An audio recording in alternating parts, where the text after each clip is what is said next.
Hey everyone, it's Alexander Robinson. Welcome to the channel, and welcome to the start of hopefully a brand new series of videos here that I'm calling Top 5 Favorites. The premise is just very simple. I'm selecting a movie, preferably one that I've already reviewed, and one that I at the very least enjoyed, and talking about my 5 favorite moments from that movie. It could be scenes, it could be characters, it could be themes, whatever the case may be. This series of videos is meant to highlight positivity in movies rather than just simply doing a full-fledged review all over again. So I decided to start out with Godzilla Kong: The New Empire. The movie is finally out on Blu-ray, and considering that it's another Godzilla movie, I figured this would be the perfect movie to kick off this series of videos. So with that being said, let's get this started. These are my top 5 favorite elements from Godzilla Kong: The New Empire. Number 5. The fight in Egypt. Even though this movie was marketed as a Godzilla and Kong team-up, obviously we had to see the two of them fight again, and the Egypt fight is just a lot of fun. I love how it's set up as Kong trying to recruit Godzilla to come into the Hollow Earth and help him stop the Scar King. But because Godzilla is so egotistical and so territorial, he just goes straight forward to Kong with an urge to kill him, and I like how Kong is just like, no, no, no, no, no, no, as Godzilla's about to tackle him.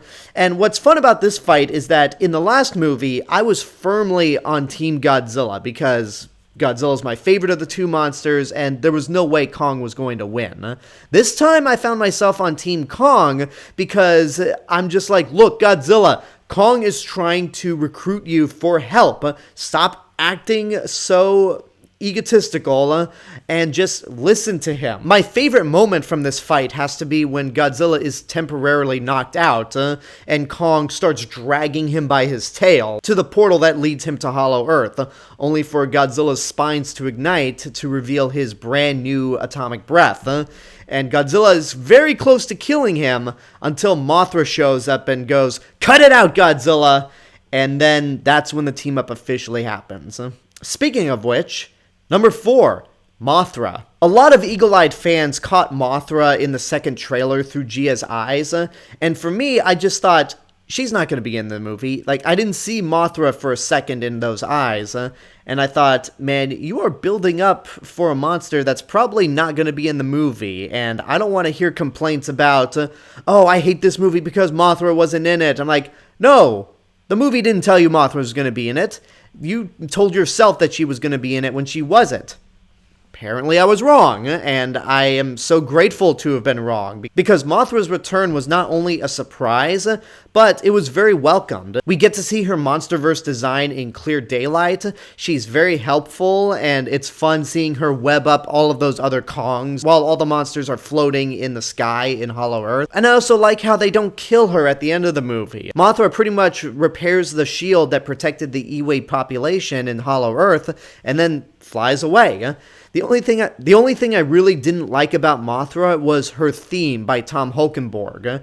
It's the same problem that I have with his Godzilla theme, where it sounds like the Mothra theme, but it's not, because there's a few notes that make it sound different. I'm like, just come up with something fully original. Don't try to do a modified version of her existing theme as if you're trying to avoid a copyright strike. But even then, Tom Holkenborg's style was just never suited for Mothra to begin with. That's the only thing I really disliked, and the fact that she doesn't really offer a whole lot in the movie, but it was still good to see her nonetheless. Number 3.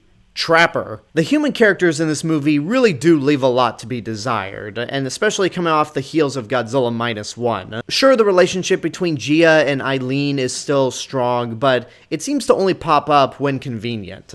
That all being said, the best human character in the movie, in my opinion, is Dan Stevens as Trapper. He doesn't have a character arc, and he's not complex in any way, but Dan Stevens is just having so much fun in this role. His introduction is just perfect with the tone of this movie, and Dan Stevens seems like the only actor that seems to get how ridiculous this is, and he's just having fun with it. In a way, Dan Stevens is kind of like the audience in the sense that we just love these giant monsters, and it's cool to hang out with them. Number 2. Club Zuko. I didn't really talk much about this character in my original review, and that's because if I even talked a little bit about Zuko, I'd be spoiling one of the best parts of this movie. So when Kong and Zuko first meet up, Kong reaches his hand out because Zuko looks like he's lost, only for Zuko to just be a dick and bite Kong's hand and run away. So at that point, Kong sees Zuko as pretty antagonistic, and when the other apes come in to ambush Kong, Zuko joins into the fight, and this results in Kong grabbing Zuko and using him like a club to just beat the shit out of the other Kongs. And when that moment happened, I laughed my ass off because it was so unexpected. It came out of nowhere, and in a way, it's pretty much child abuse, which in a sense is wrong, but Zuko had it coming, and I respect Kong for pretty much holding his ground in the silliest way imaginable. And then, of course, after that, there's still a little tension between the two characters that eventually forms into a adoptive father and son dynamic, which really does pay off at the end of the movie. So, Club Zuko is what I'm calling this moment here, and it got the biggest response out of me among everything else. Number 1. Kong. The one thing about this movie that everyone can agree on, even if you don't like it, is Kong's story. This movie is not shy about hiding the fact that it is focusing on Kong. He is the main character. He is the one that we follow. He's the one that gets a full arc at the end. And this is the best part about the movie for a couple reasons.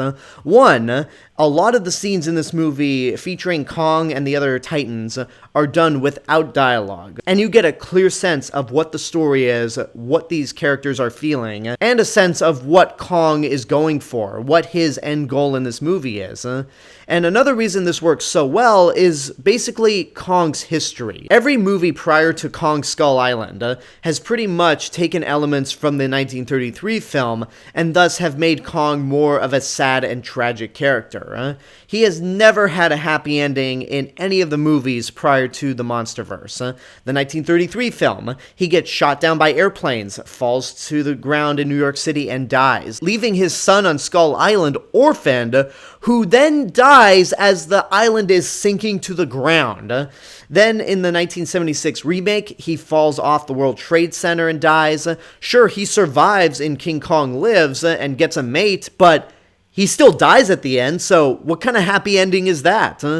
And then in the 2005 Peter Jackson remake, he once again falls off the Empire State Building to his death, but we also see that his cave on Skull Island is home to several Kong skeletons, showing that, yeah, he's lonely, and he is the last of his kind. The two Toho movies don't really offer much in terms of Kong's story, and don't really make him that tragic, but he's still a lonely character at the end of the day, and doesn't really get a true happy ending. That all changed with Kong Skull Island, where that movie finally broke free of the trappings of the 1933 film, and then in Godzilla vs. Kong, he basically goes on a journey to Hollow Earth, where he finds his new home. And then in this movie, Kong finally gets the true happy ending he deserves. He meets other members of his kind, he adopts a son, he gets a pet in terms of Shimo, and he becomes king. After he successfully kills Scar King along with Godzilla, Zuko, and Shimo, he takes over as King of the Apes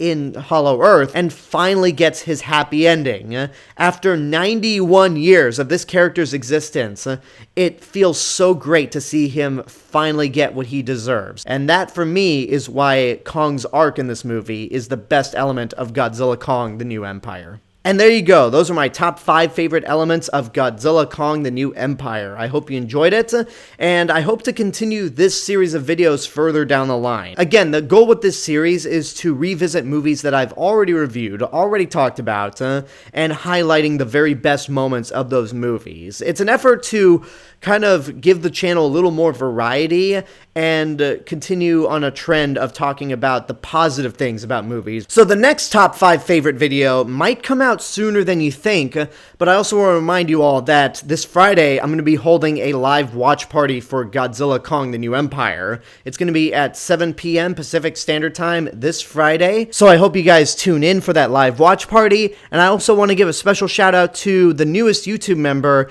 Brandon Ferretti. not only are you a new member, but you're also the first. Thank you so much for joining. I do apologize that I didn't give you a shout out in my Bad Boys Ride or Die review. The reason for that is because I recorded that review before you became a member. So now you're getting a shout out in this video for Godzilla Kong the New Empire, and your name is credited right here. So if you want an exclusive shout out and your name credited at the end of my videos, you can do so via YouTube memberships. But until then, I want to know what your top 5 favorite elements of Godzilla Kong the New Empire are. Whatever they may be, let me know in the comments below. Don't forget to like the video, subscribe to the channel, and hit the bell button to get notifications.